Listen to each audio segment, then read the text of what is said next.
Well, good morning everyone. I'm being quiet because my son and his friend are still sleeping. Stayed up late watching Star Wars.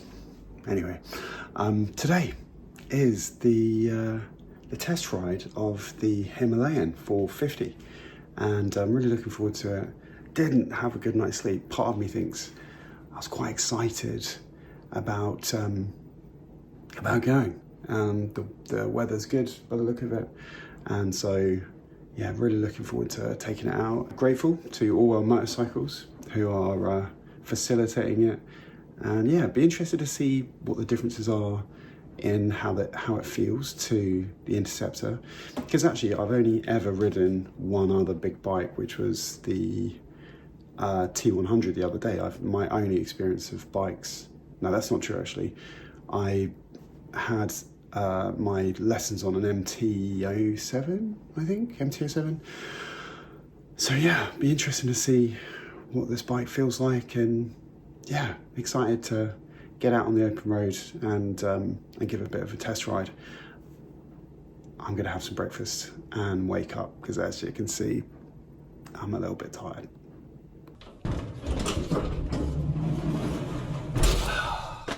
Well, it's a beautiful day, and the Interceptor's ready. I'm pretty much there, ready. Couldn't ask for a better day than today to be testing out a new motorcycle, so super happy about that. This has been super helpful, this Insta 360 clamp, which I'm definitely going to put onto the Himalayan when I take it out, just so I can get a better view really of what's happening. Hopefully it'll be a bit more of an interesting view for you if you're watching. What did I do with my phone is right there. Right, let's get to it.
To All Well Motorcycles. The bike was awesome this morning, so really looking forward to the Himalayan. Let's get inside and get all the paperwork done.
Okay, so this is the Himalayan 450, and this replaced the Himalayan I want to say 411. What do you think? Allwell Motorcycles very kindly loaned me the bike. I thought I'd just go over sort of my first impressions really. Having never ridden an adventure bike before, this has been a little bit of an eye-opener, albeit I've only ridden it sort of a few miles. So these are my initial reaction to the bike. First of all, what a good looking bike. Now, I do get it. This is not going to be a bike that everyone will really think is for them, but it definitely fits a market. You know, with the emergence of more sort of 400s, 450s coming onto the market at the moment, the smaller capacity motorcycles, they do offer something. They do fulfill what seems to be a need, that people are looking for more economical bikes that are cheaper to run, cheaper to insure, and cheaper to buy. And the Royal Enfield lineup is pretty expansive now if you think about the competition. I'm quite a big fan of this. There are some drawbacks though that I've discovered initially, and I'll talk you through those now. And you know, let me know if maybe you've got a Himalayan and this is your experience. Maybe you found a way past the issues. But I'll talk about the good things first, and then I'm going to highlight some of the things that I don't like. Okay, so first of all, what I like about the bike is it has this beautiful LED screen. Excuse the flashing, that's just because I'm on 24 frames a second. But on this screen, you can control all kinds of things. You can connect up your mobile phone to it, and it has built-in maps, navigation, which is really, really good actually. And it wasn't that difficult to set up. I downloaded the Royal Enfield app and away you go. So it's all controlled using a little jog stick thing here, and by pressing this mode button. So if I press and hold this mode button, he says, then it should, there you go, so it changes the display, and I can then change different things, switch different things on and off. So that's really cool. I really like that, and I like the fact that, you know, using this secondary jog dial, I can sort of scroll through my menus and go up and down and look at different things. Fuel range, consumption, battery voltage, that's quite clever. Service due, it doesn't need a huge amount of input, so that's quite good. I quite like how high up it is. I think that's just an adventure bike thing, but obviously I'm 6 foot tall, so I quite like having a bike that's a bit taller, which is good.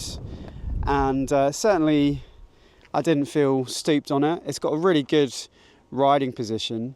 So yeah, generally speaking, it's quite a good bike. I don't know how much they are. I will ask the guy when I get back. What I don't like is this seat is really, really, really hard. I don't know how you deal with that if you were going on a long distance journey. It looks like it should be comfortable, but it isn't. It isn't comfortable at all. I think it wouldn't take long before you could hardly feel your backside. There's a vehicle. Lovely old camper van. Gotta love that. The other thing that was really annoying is this mirror is as useful as a chocolate fire guard. I mean, you literally cannot see anything in it apart from your left hand shoulder and torso, and you can't maneuver it any higher up. So yeah, really, really frustrating. A really annoying thing. I mean, I'd 100% change the mirrors if this was my bike. The right hand one is not so bad, but they just don't go up high enough or far enough out. I guess that's an aesthetic thing, but for me, I found that really annoying. Not being able to see in this mirror made it very frustrating. Let me just switch this off so we don't flatten the battery. It has a center stand, which is really helpful if you want to do maintenance. Well, we've got brakes, so by Bray, so they're sort of Brembo, but they're sort of not. So I quite like the styling of it. I like the the decals on the tank. I'd be interested to know how far it can go on a tank of fuel. Probably further than my Interceptor, because the Interceptor 650 is okay for fuel, but obviously being a 650cc bike, you're not going to get the same mileage as you will from a 450. So yeah, what have we got? We've got single exhaust. So yeah, it's just a single. Obviously, it's not a twin. The gears were okay. They're smooth-ish. It doesn't sound great. I'm not a fan. Let me start it up for you. Not really a fan of how it sounds. I'll just remove my crash helmet, which is perched dangerously on the edge. So this is what it sounds like.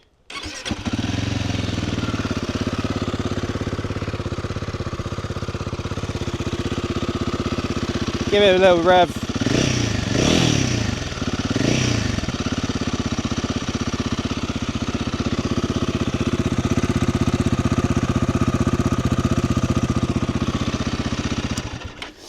So yeah, it sounds okay.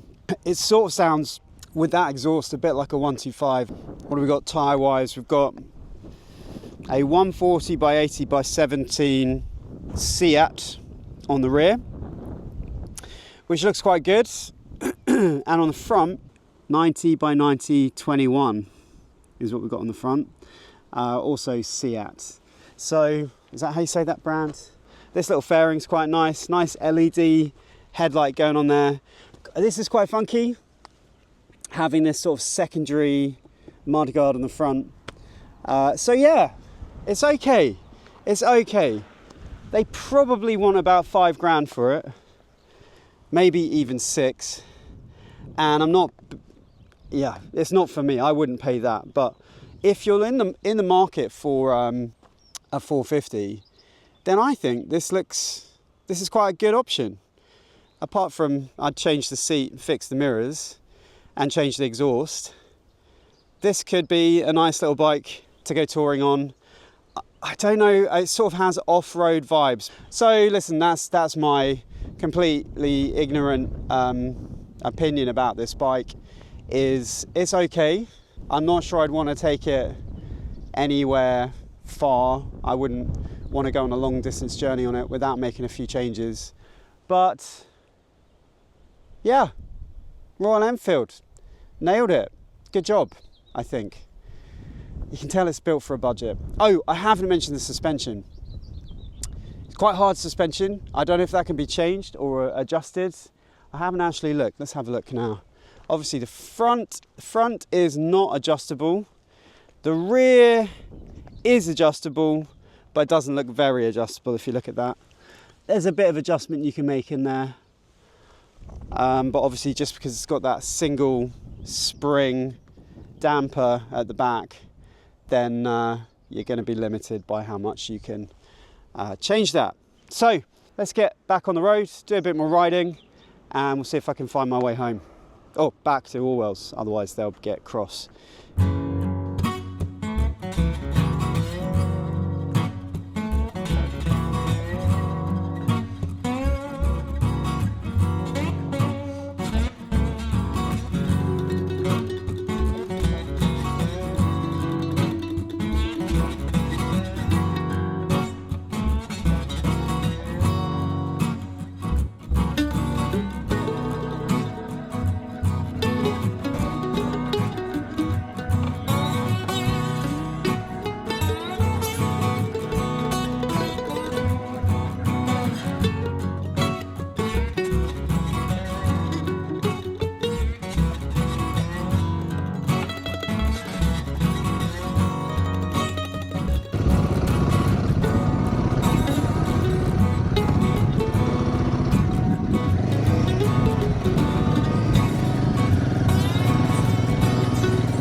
okay, everybody, well, it's the day after the day before, and had a night to sort of sleep on and think about the Himalayan 450 and kind of what my conclusions are about it. I think I was slightly disappointed by the power. It didn't feel like it had a great deal of power, and I know it's got much more power than the 411 had. But coming off 650cc Interceptor, I was surprised that it didn't feel a bit more meaty, a bit more substantial. It's a really good looking bike, but I'm just not really sure. I think if you're in the market for an adventure bike, are you going to buy a 450 like that? Are you going to hold out and spend a little bit more money and get a much better bike, which I'm sure that the new higher capacity motorcycle is going to be? It's horses for courses, really, and it really does depend on what you're hoping to do with the bike. For me, it's not the kind of bike that I'd go for. I definitely want something a bit higher capacity, but you know, for the price that it is, it's okay. It's a good bike. One thing I would say is you do notice the fact that it's a more budget manufacturer. For example, as I said, the mirror. I mean, the mirror, actually, after I rode the bike, I looked at it and it was just a bracket. The bracket had been bolted on at a different angle to the mirror on the right. So it's easily rectified, but it's that quality assurance. It's those quality checks that just don't happen, I don't think, with a manufacturer like Royal Enfield that you would get with something like Triumph.